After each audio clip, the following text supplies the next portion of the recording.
The broadcast is now starting. All attendees are in listen-only mode.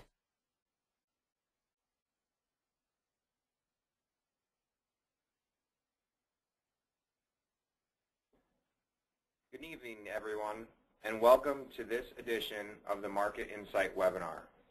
My name is Sean Rogers, and once again, I'll be your guide as we discuss the economic environment and results for the first quarter of 2012. We will also give you some insight as to our thoughts in regards to the rest of 2012.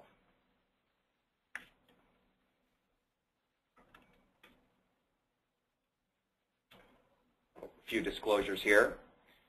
As always, if anyone has questions, there is a question box on your GoToMeeting toolbox.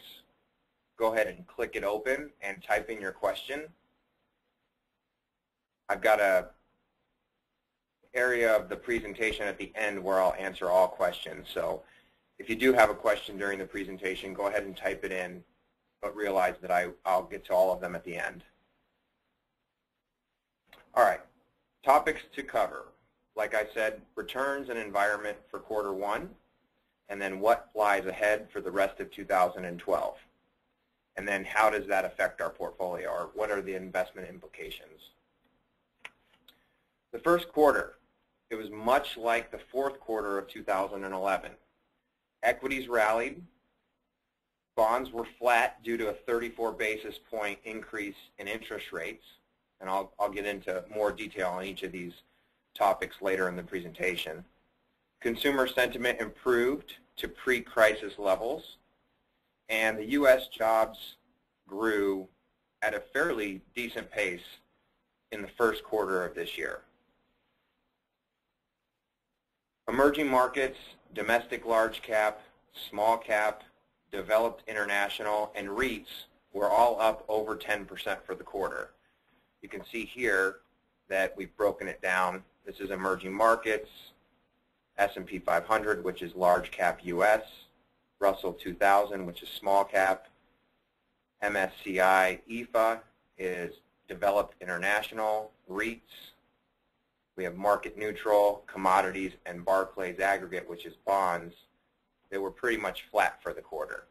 So you can see the differences in what I'll call market neutral and Barclays Ag are more, or I should say less volatile asset classes, whereas the top performing asset classes for the most part are very high volatility areas. And then you had commodities, which are another high volatility area that was flat for the quarter. So you had a little bit of a mixed bag there. The U.S. economy is picking up. We are in a recovery.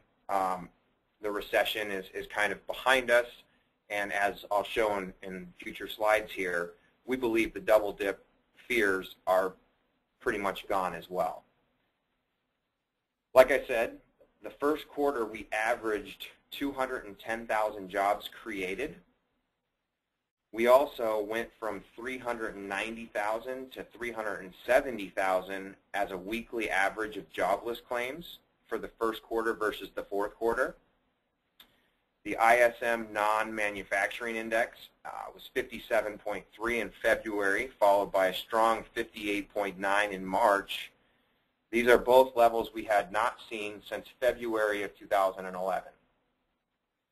This morning, we had a number on the ISM non-manufacturing index that was weaker than expected at 53.5. So we do show some slowing, but once again, I want to reiterate that anything over 50 on that ISM non-manufacturing index is still growing. So although today's number was a little slower than we would have liked to see, it does still show that the non-manufacturing index is growing. ISM manufacturing, 54.1 in January, 54.8 in April, and that came out yesterday. So that was a little bit higher than we had expected. And those are levels we haven't seen since June of last year. Lastly, GDP, we got the final estimates for the fourth quarter at 3%. versus 1.8% in the third quarter of 2011. And then last week we actually got first quarter estimates of GDP growth at 2.2%, which is slightly lower than the consensus, but it's pretty close to the 2.5% level that most of the economists were expecting. So first quarter, very strong. Start of the second quarter, we're showing a little bit of weakness, but it's not overwhelmingly weak to where we're too concerned. Some of the cyclical sectors here, and I've gone over these in past webinars, these show that the U.S. economy is not in recession. These show that we're actually in recovery. You see February U.S. auto sales annualized at 15 million units for the year. In April, we were just shy of that. We were at 14.42, but this is a very good trend since the recession. Housing starts, February, we were once again strong, just shy of 700,000 units annualized. In March, we were at 654, so once again, a little bit of slowing, but this data is never in a straight line. It always is choppy. What I like to see here, or what we like to see here, is that the data is improving and on a consistent basis. Real capital goods orders, they're in an upward trend. Trade inventories have come down to very low levels. GDP, once again, I stated earlier that fourth quarter GDP was at 3%. First quarter, the first estimate we've gotten is at 2.2%. What we have gotten through is this slowdown that took place in the middle of last year, where we got all the way to 0.4% growth, and now we're kind of out of that period. So this scared a lot of people, this period right here. A lot of folks were afraid that the U.S. and global markets were going to go into a double-dip recession. That did not occur, and now we're at 3 and almost 2.5% on GDP growth, so that scare is kind of behind us, especially with these cyclical sectors looking the way that they do. That doesn't mean that we don't have some headwinds in front of us. One of the headwinds that we have in front of us is international. It's a little bit different story than the U.S., especially in the Eurozone. So if we look at currently where GDP is, or where it has been over the past 4 quarters, and what the forecasts are, and this is just J.P. Morgan's forecast, but a lot of economists have similar forecasts here, you can see that the Eurozone, which is these 4 right here, Germany, UK, France, and Italy, it's 4 of the countries in the Eurozone, we've got flat to negative growth forecasts over the next year. Most of our growth is really in the emerging economies. So if you see here in the top level here, we've got some pretty good growth in the emerging markets, and it's continuing to increase here over the next 4 quarters, according to estimates. Also, what's promising is that the U.S. forecasts have increased, Canada has increased, and Japan has increased. So a lot of the some of the developed world is also looking better, minus the Eurozone. We can survive with a slow to no growth to negative growth Eurozone. China is a big one that's important. Some of these emerging economies are very important. If our only headwind is the Eurozone, we can get through that, although it is going to be a headwind. One of the tailwinds that we do have is global monetary policy. Global monetary policy is very easy right now. The ECB has just come to the rescue back in December, and I'll talk about that here in a little while as well. They followed the Fed's model from 2008, and they increased the size of their balance sheet. So you can see, most recently, the European Central Bank, this is what the Federal Reserve did in 2008. Now, the ECB did some of this, and the Bank of Japan did some of this during the financial crisis in 2008. But you can see here more recently, the ECB has done just as much, if not more, than they did back in the 2008 financial crisis. So they've took a page out of the U.S. book, and they came out and increased their balance sheet to help stabilize credit markets in Europe.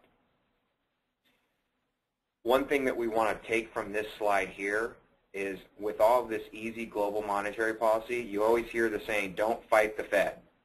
In this case, we don't want to fight the Fed, and we don't want to fight the global monetary policy makers.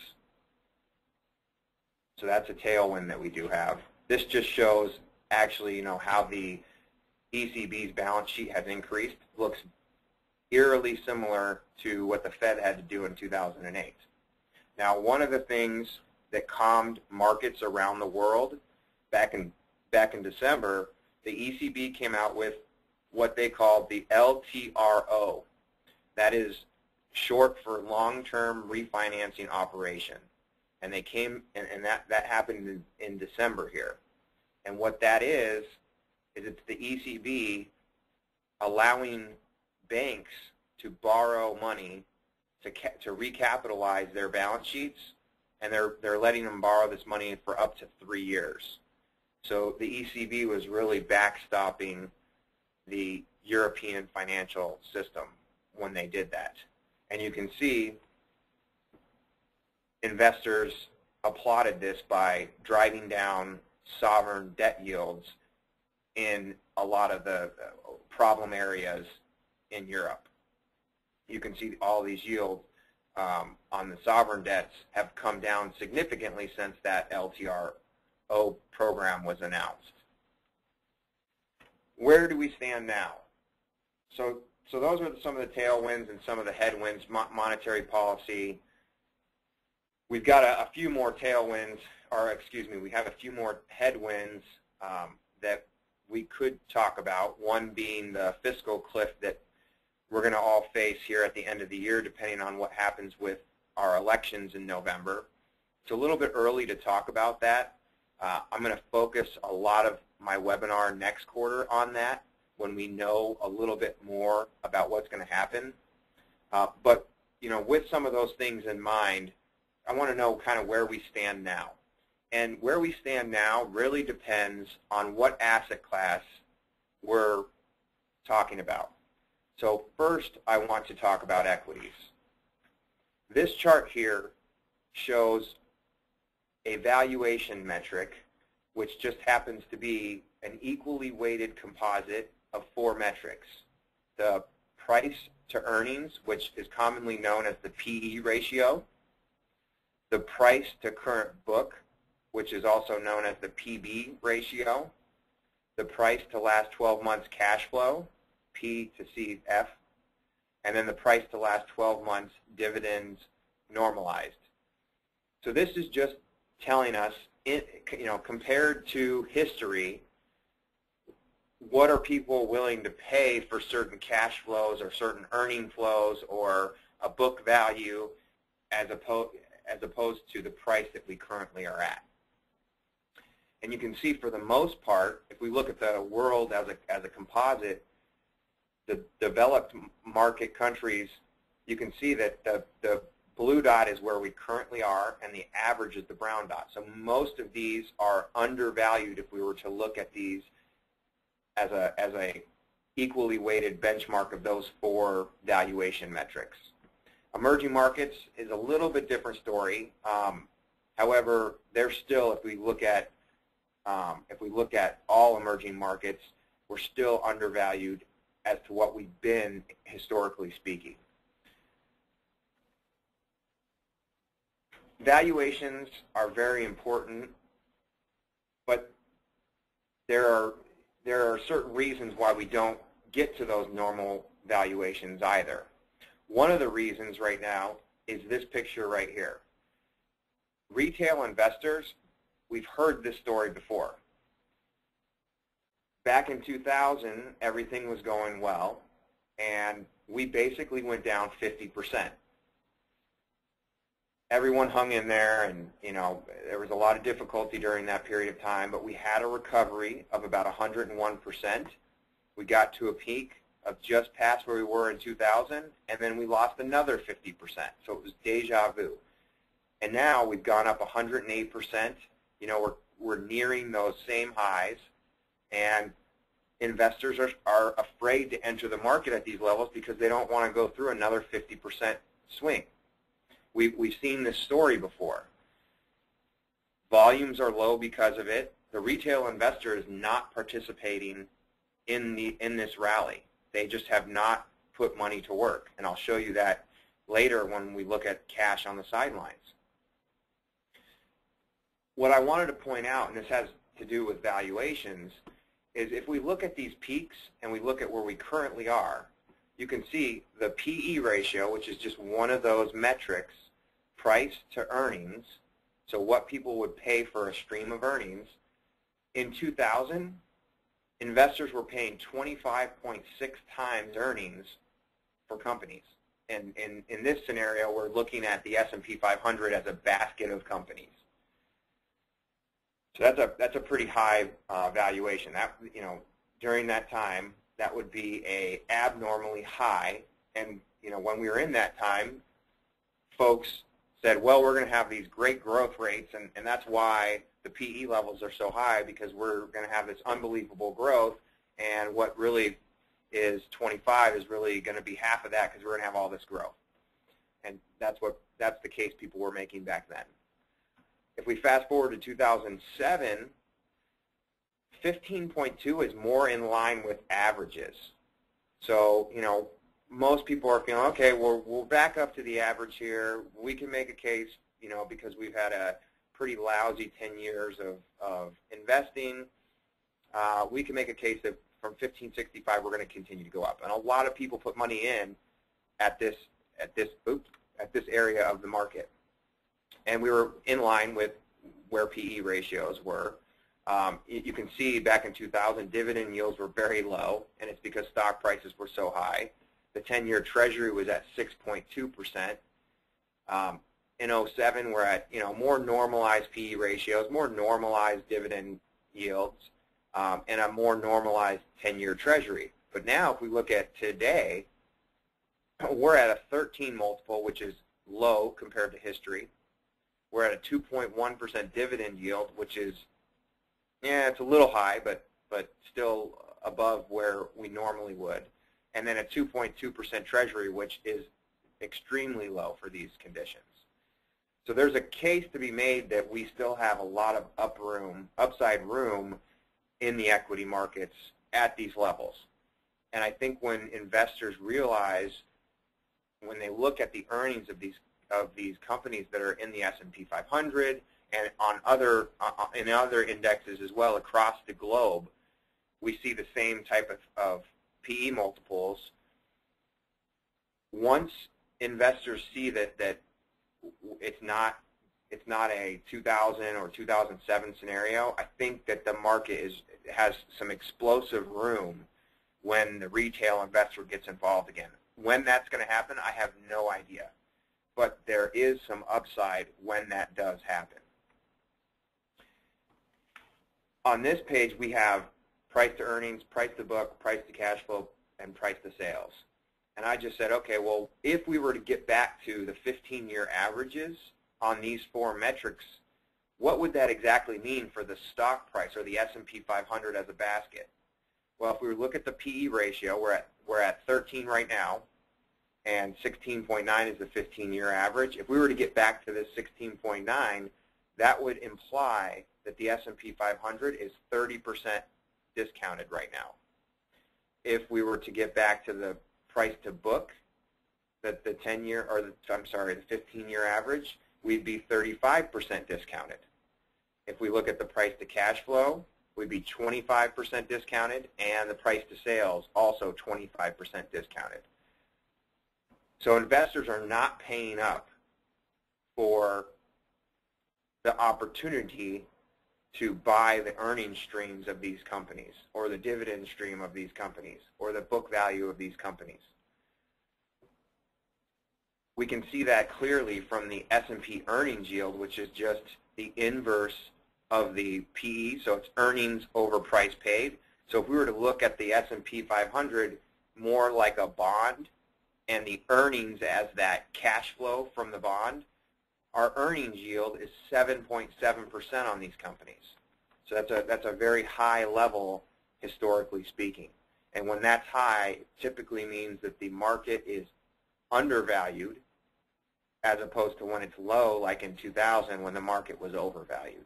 And the inverse with bonds. So you see this big gap here tells me that stocks are undervalued.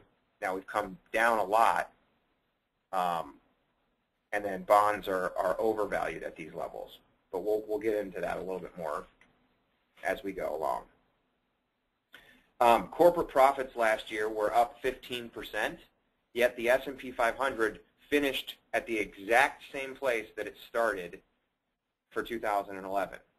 What was missing? What was missing was PE multiple expansion.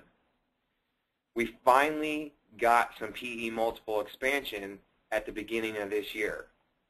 So you can see right here, this is the PE multiple, and late last year, early this year, we finally got some. We'll talk about PE multiple expansion here in another slide. But I also want to point out that the first quarter earnings estimates for the next 12 months are at $108. So far, the first quarter earnings have been outperforming consensus estimates. Consensus estimates were for approximately 1 to 2%, and so far with the companies that have reported, we're looking at a growth rate more like 4 to 5%. So that bodes well for that earnings number, which is a very important piece of this price to earnings multiple. So these multiples that we're looking at are forward PE ratios. So the average is 16.2.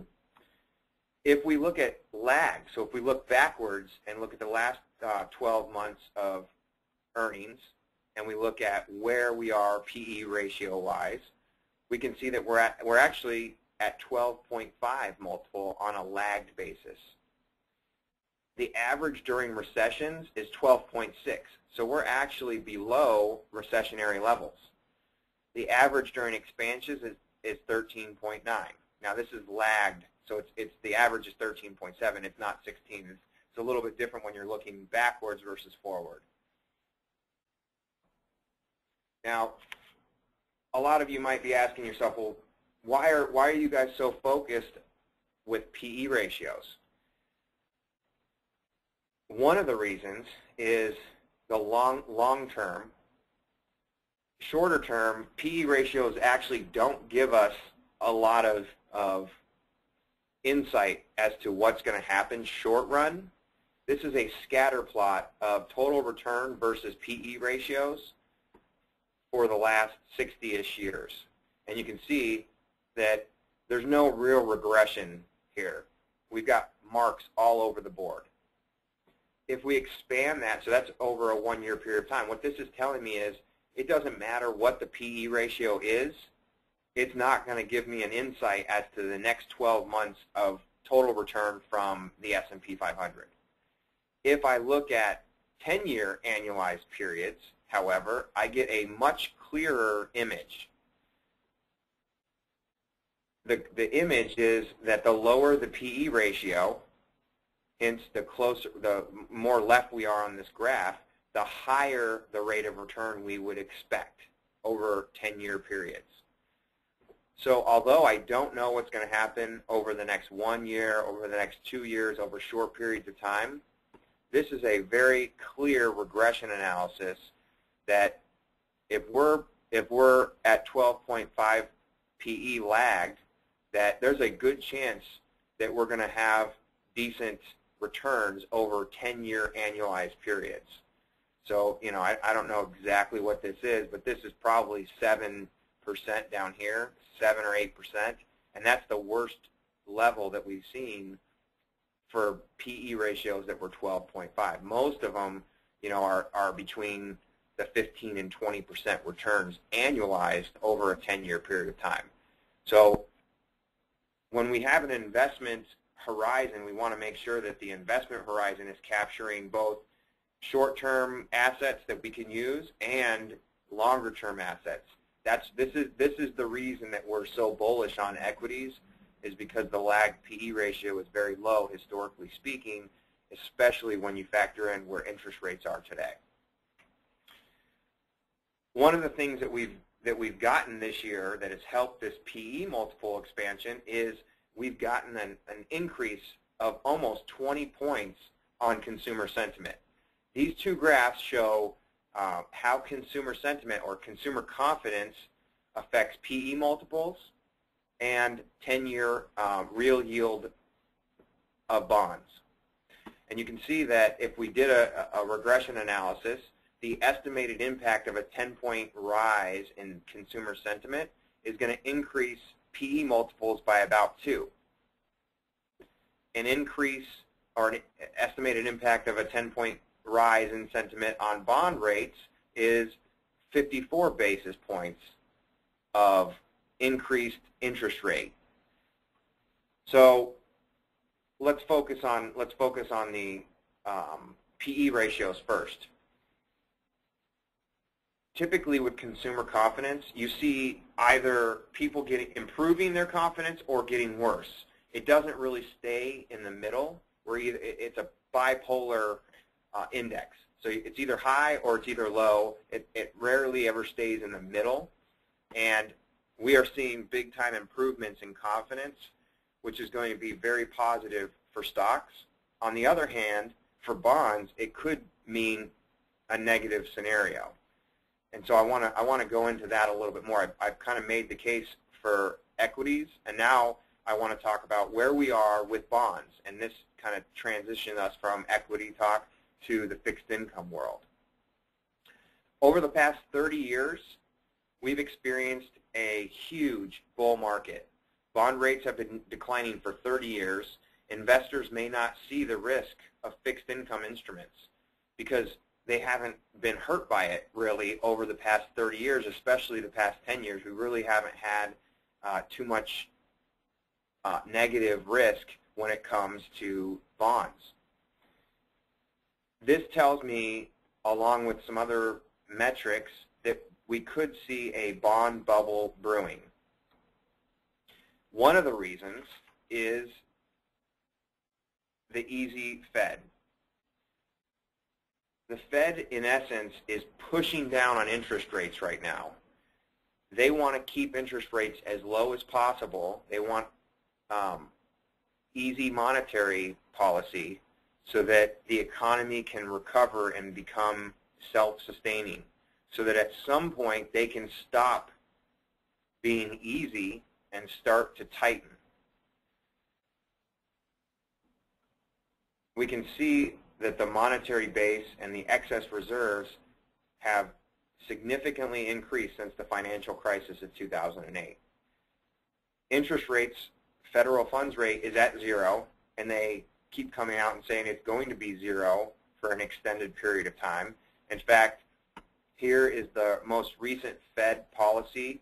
Out of all the Fed governors, this is what they look as though where Fed funds policy is going to be in 2012, 2013, 2014, and longer run.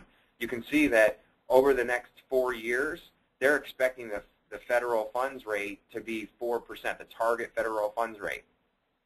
So that tells me that interest rates can definitely go up because the Fed is going to decrease their balance sheet, and then eventually they're going to increase interest rates.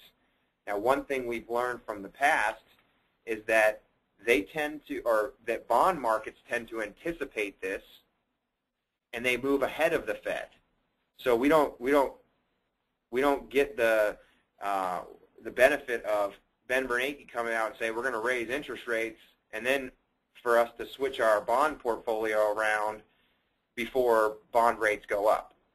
Bond rates are going to go up in advance, or typically they have in the past, and we we tend to think that they're going to do that again, because a market is always anticipating what's going to happen, not waiting for it to actually happen.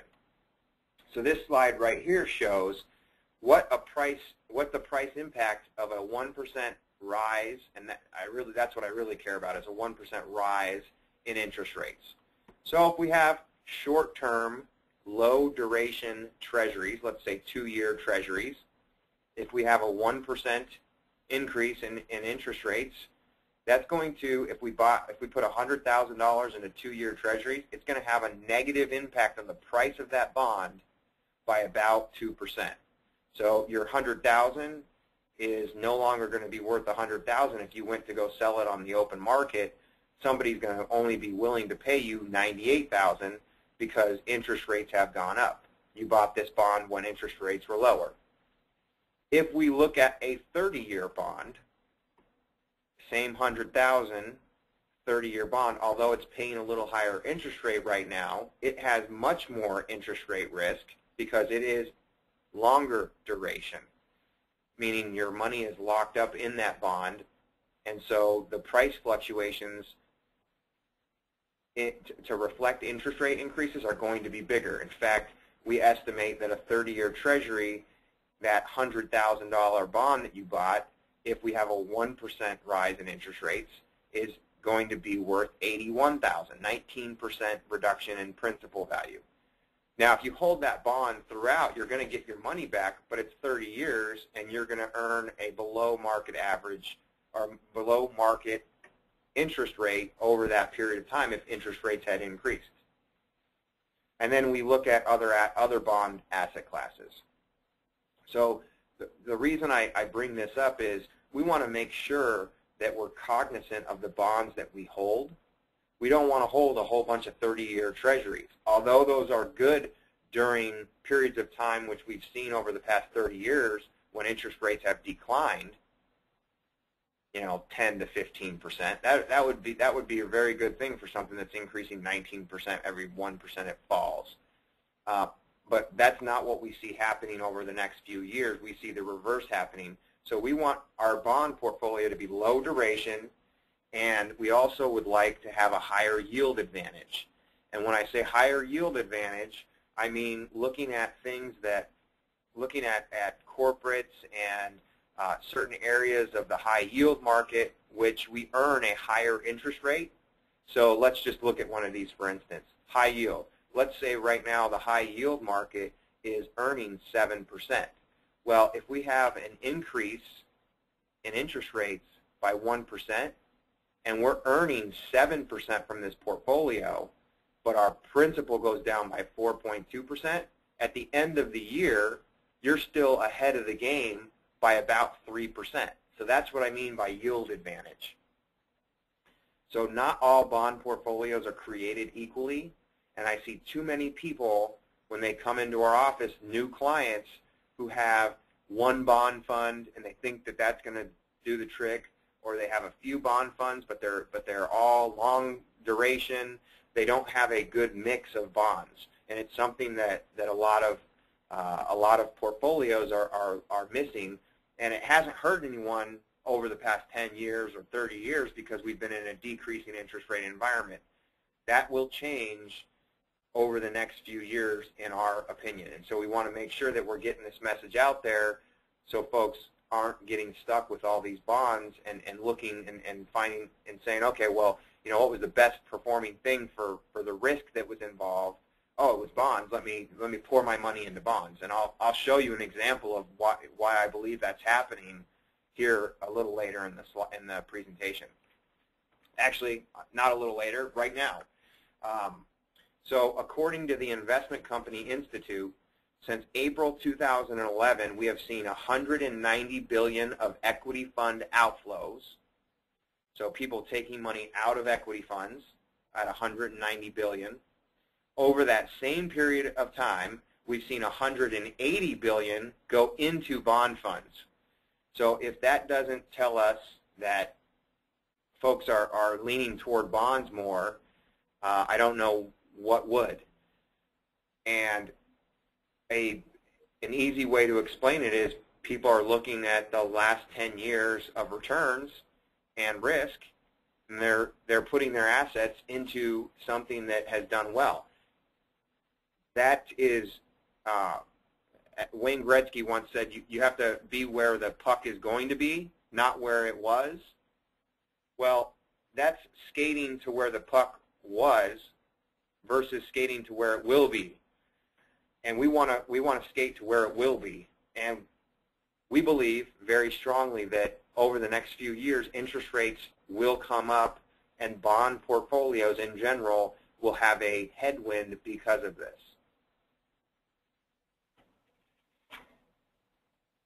Cash on the sidelines. I told you I was going to speak about this. This shows cash accounts, and it shows almost $10 trillion in cash accounts. Just to give you an idea, we've got about we have about 9.8 trillion in mortgage debt outstanding in the United States, and about the same amount of home equity. So we have as much cash on the sidelines, earning 0% basically, as we do in real estate equity.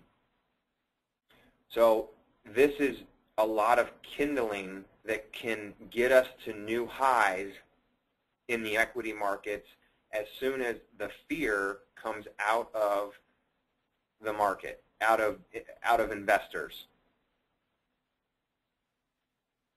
We believe that once this starts to happen, we can see new highs on the market at still reasonable PE ratios. And I'll go back to one of these earlier slides where we're at 1408 right now. If we were to get back up to this 1565, we'd still be under the average PE, forward-looking PE ratio that we've seen over history. And with that much cash on the sidelines, you can make a case for that happening over as soon as confidence comes back into the market. We've seen this happen. Since October of last year, the S&P 500, during one of the days in October, I believe it was October 4th, 3rd or 4th or around that time, the S&P 500 was at 1075. If we fast forward to today, it's at almost 1400. So we had a huge run-up in the S&P 500 in a very short period of time. If this cash is put to use, we can see those types of moves very quickly. I want to touch on inflation, and I want to touch on gold. Gold is one of those another asset class that investors have flocked to over the past few years. And this chart shows you an exponential price appreciation of gold over the past 5, 6, 7 years. And I really want to focus on this inflation-adjusted price. We are getting close to the highs that anyone ever paid, inflation-adjusted, for gold. So to put this in context, gold does not have cash flows. Gold does not produce anything. Gold is an asset that holds its value. So it should stay very stable over long periods of time.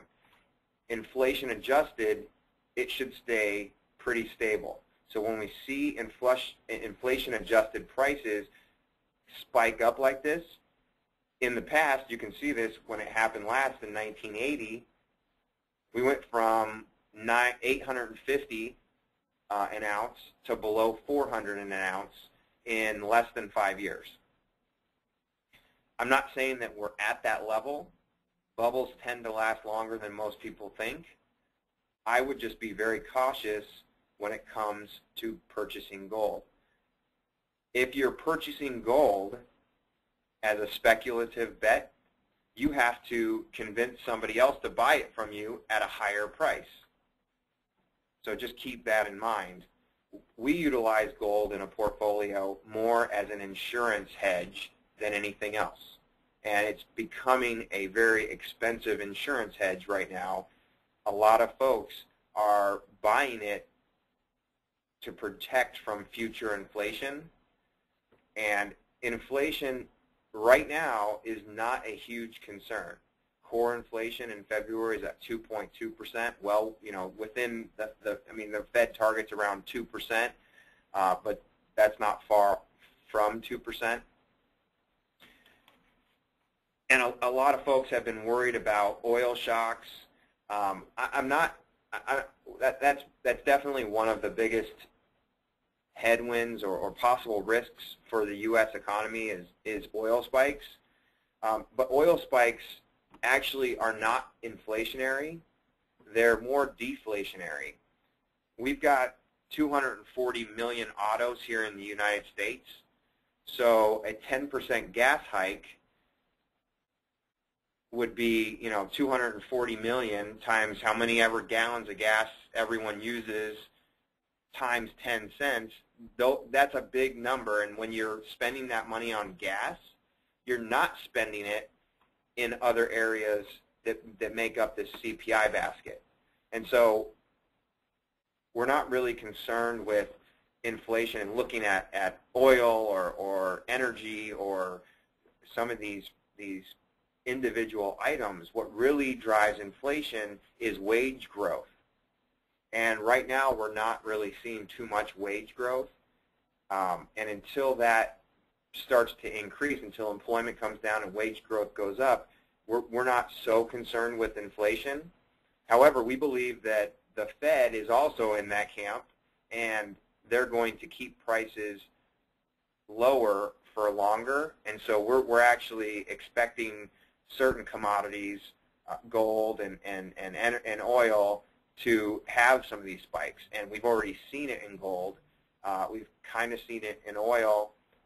But we believe there are still some opportunities in some of the commodity spaces, but we also want to be careful to not own too much of like precious metal stuff that has really skyrocketed over the past few years. So that's kind of where we're at with inflation. Although I don't know that we're going to be able to hit highs by the end of 2012. We've only got 3 quarters left. We're about 13.1% away from that, or at least we were as of 3/31 when we were at 1408. We're a little bit lower than that as of today, but it wouldn't be out of the realm to get to old highs by the end of the year.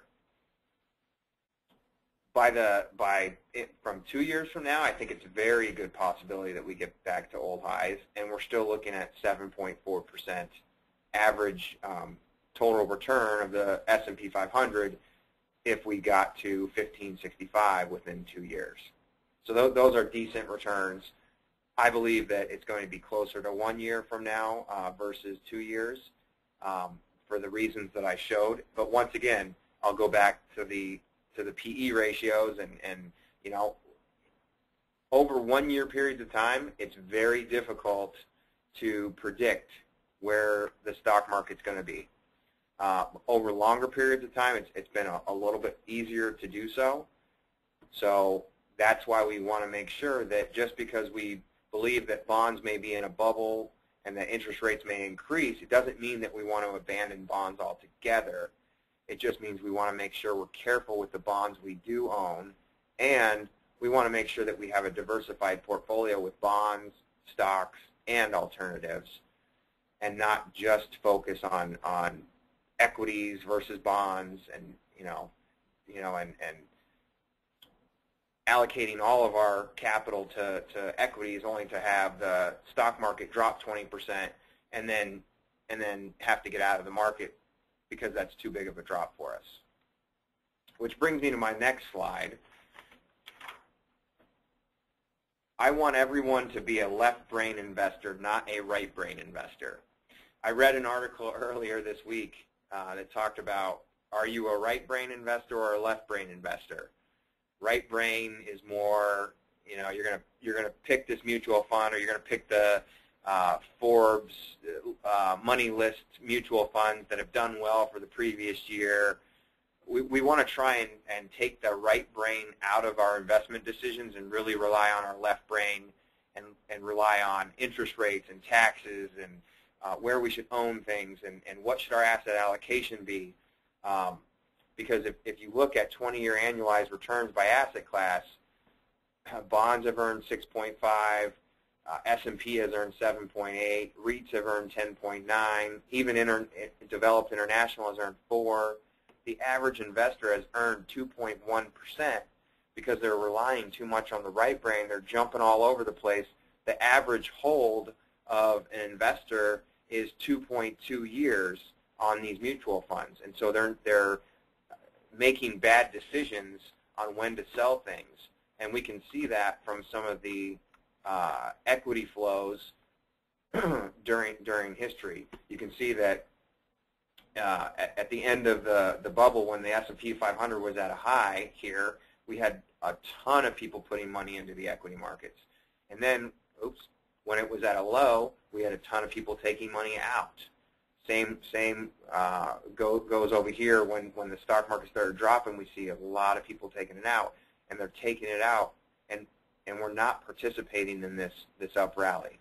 So that is the main reason that the average investor has earned a subpar return compared to all of these assets that we've looked at over this 20-year period of time. And this is a study done every year by Dalbar, and the results come back very similar every single year. One thing just on diversification, if we own a lot of these asset classes, we can offset some of the risk.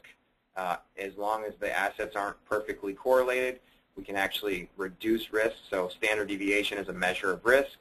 This just shows a simple 3-asset class portfolio, 10.94% risk or standard deviation. We add a few more asset classes over here, and we reduce the risk, and we actually eke out a better rate of return by doing so. So higher return and lower risk with more asset classes, more diversification. This just shows us it isn't about equities, it isn't about bonds, it isn't about alternatives. It's about all of those in combination. And it's about having the right time frame and the right portfolio for your investment goals. I can't tell you with any certainty what stocks are going to do over a 1-year period of time. In fact, the best performance has been up 51% if we're looking at the S&P 500, and the worst performance has been negative 37.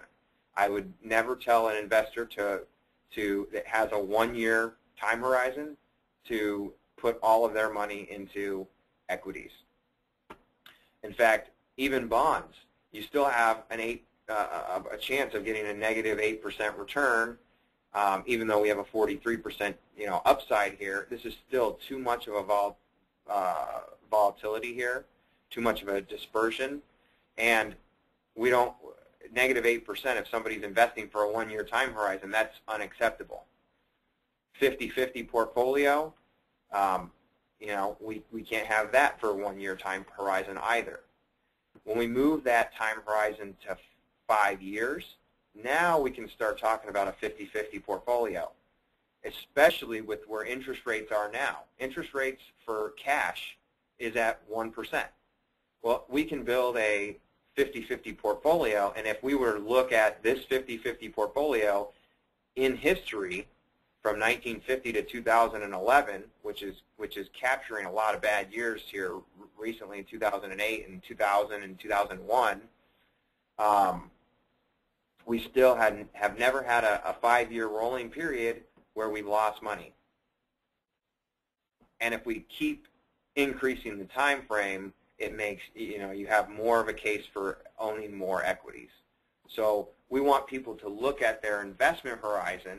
And just because you're retiring 5 years from now, it doesn't mean your investment horizon is 5 years. You actually have your whole retirement that you need to pay for, and so your investment horizon could be 30 or 40 years, depending on your age. And so we need to have a big chunk in some higher risk assets, but we also know that we need to supply you with a retirement income for years that are coming up soon, and so we need to have a big portion in some safer investments too. So it's not about one asset class. It never is. It's about building a customized portfolio for each investor's specific investment goals. Investment implications. We do like commodities. We believe the Fed is going to be easy too long, and we believe that commodity baskets will benefit from that. International equities, even though the Eurozone, the growth doesn't look attractive, valuations look very attractive. So the blood is on the street. A lot of the stocks in the developed international world have been hit pretty hard over the past year and a half, and we believe that there are some pretty attractive places to be in that international equity spot. Now, those are going to be some more volatile areas because of all the headline risk that's going to come out. As you know, anything that comes out in Spain or Greece or anything from the Eurozone, and those positions are going to get hit. But longer term, we believe that those are attractive places to be as long as we have the right time frame. Floating rate bonds. Floating rate bonds we're very optimistic about. These are bonds that, you know, typically an average floating rate bond will reset its interest rate every 90 days. And so in that example where I showed 2-year bonds, it's actually like having a 0.25-year bond. Every 90 days, it's going to ratchet the interest rate based on some metric interest rate, and you're going to, as interest rates increase, your bond rate is going to increase with interest rates every 90 days. Now, flip side of that, if interest rates are coming down, this bond pays you less as interest rates go down. So that's why we believe we're going to be in an increased interest rate environment, and we're proponents of floating rate bonds right now. In fact, there's a lot of talk right now about the U.S. Treasury coming out with some sort of Treasury bond that's floating rate. There's been a lot of demand for it, so we'll keep abreast on that. But if they come out with something like that, that would be something we would be interested in. Currencies, you know, we believe the U.S. dollar will probably still continue to devalue, and so some of the other hard currencies, very fiscally sound countries we like. Market neutral strategies, you know, lightening up some of the fixed income, interest rate sensitive areas, and going more into some market neutral strategies, which is going to be less interest rate sensitive. We believe that could be an area we want to bolster up as well. Underweight, fixed income, long duration. I think you guys already know what our thoughts are there. Treasuries, precious metals, especially gold, and then cash. You know, the 10-year Treasury right now is yielding under 2%, and the S&P 500 is yielding over 2%. So over a 10-year period of time, as long as I have a 10-year investment horizon, which one of those would I rather own? Something that's going to something that actually inflation taken into account is actually losing money, or something that it has a better yield and has the potential of growth over 10 years. I'd much rather own more of the S&P 500 or the developed index, the developed international index, or any stock index that's given me a good dividend yield versus owning any of these sovereigns, you know, U.S. Treasuries or any of these other sovereigns that just aren't giving us a high interest rate for the amount of time that we have to hold them. So with that, I'm going to end here on the 10-year asset class returns, and I want to point out one of them. You know, if we had this asset allocation portfolio, which is 25% S&P 500, 10% small cap, 15% international, 5% emerging markets, 30% Barclays Capital aggregate bond, 5% market neutral, 5% commodities, and 5% REIT, you can just see that the asset allocation portfolio is typically always in the middle. You're going to get a much smoother path there. And over the past 10 years, although everyone seems to think that we've had a dead decade, 73.5% isn't horrible over that period of time. Now, one thing I do want to point out here is the Barclays aggregate. This is the bond index. This is a very well-accepted U.S. bond index that investment professionals look at. It's been one of the highest performing asset classes over the past 10 years. And of these asset classes, it probably had the least amount of risk associated with it. That doesn't always happen. And so seeing that investors are flocking to bonds with looking at the inflows, it's because of this, where they see, oh, I can be in bonds and earn 75.4%, so I'm going to flock to bonds. We need to make sure that people know what they're getting into, and there are other things than market risk to worry about. Inflation, interest rate risk, sovereign risk. There are lots of risks out there. We want to make sure we build a portfolio that kind of hedges against every one of them. So I'd be glad to speak with anyone who believes that an all-bond portfolio is the way to be right now, because I don't believe that that's the case. Anyway, I want to end with that. So at this point, I will check the questions that we do have. Pull this up.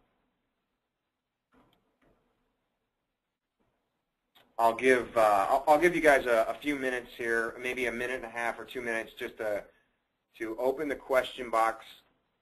It's on your webinar toolbox, and type those in, and I'll get to them as they come in. Right now, I don't see any questions during the presentation, so I'll just give it a second here so that we give time to type those in.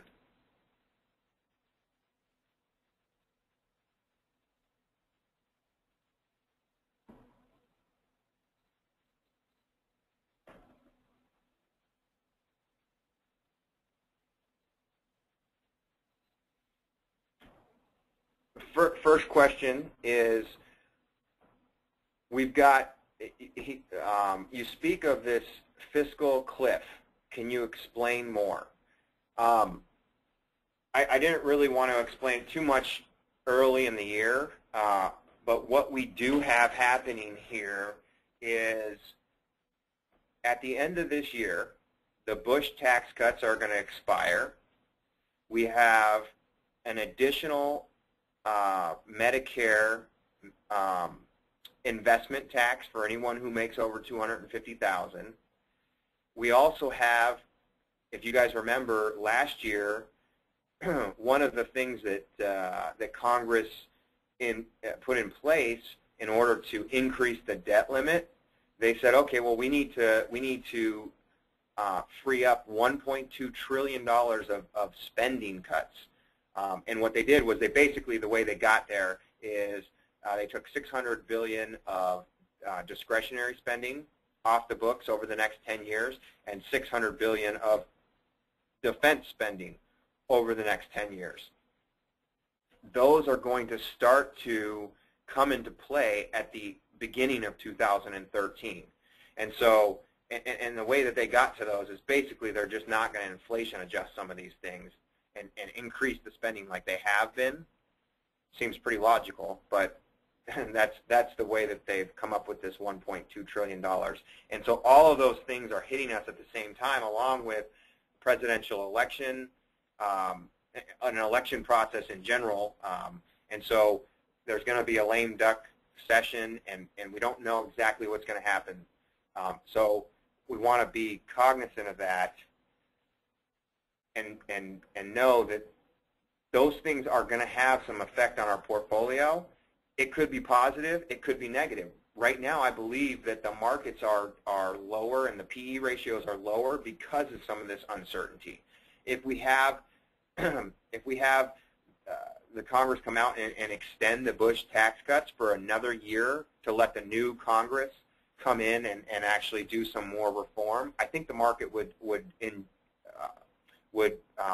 enjoy that, and I think we could see a price appreciation of some of the global markets if we were to get that. So right now, I think it's priced in the market. I don't think it's fully priced in the market, this tax cliff. And also, we have to increase the debt limit again by the end of the year. So these things are all hitting us at the very end of this year, early next year. And so we just want to make sure that we're aware of them and know that the market is aware of them. They might not be fully priced in, but I believe that some of the negative outcomes are slowing the growth of equities down a little bit and are keeping bond rates a little lower. And we're almost at a period of time where if we come out with bad news, slower economic growth, it's almost like the market comes down a little bit, and then everyone starts talking about QE3, and then the market comes back up. And if we have good news, people say, okay, well, maybe the economy is doing better than we think, and the stock market goes up. So it's one of those times where I think there's some upside. We could kind of float upward direction, even though there's some of these headwinds and the fiscal cliff, as I was speaking of, later on this year. So looks like that's the only question. We have used a full hour so far, so I'm going to go ahead and wrap it up. Thank you very much for attending our Market Insight. We will see everybody next quarter. Have a great weekend, and we'll talk soon. Bye.